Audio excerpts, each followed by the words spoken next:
Okay, we're talking about purpose this week.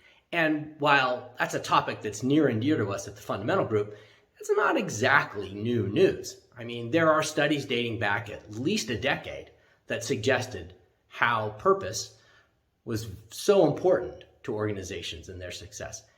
You know, it's an article of faith these days that consumers make choices based on purpose, and they're even willing to pay more for products from purposeful companies, the ones with whom they align in terms of value.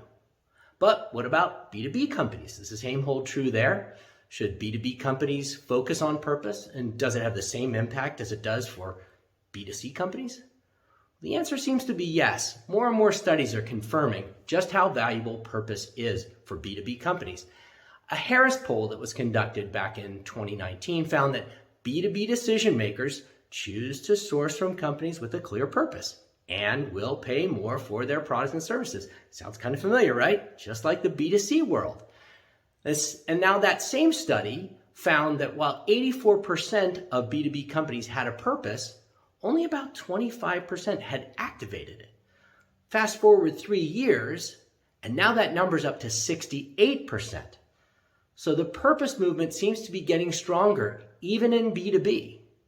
And that really seems to make sense in light of, the pandemic, social upheavals that have been happening, ongoing destruction from climate change, international conflicts. I mean, let's face it, we've all been put through a giant reset. People are asking themselves what really matters. And they're looking at the companies they work for and buy from through that lens. If there's no clear purpose driving the company beyond growing shareholder value and meeting next quarter's numbers, they're looking elsewhere.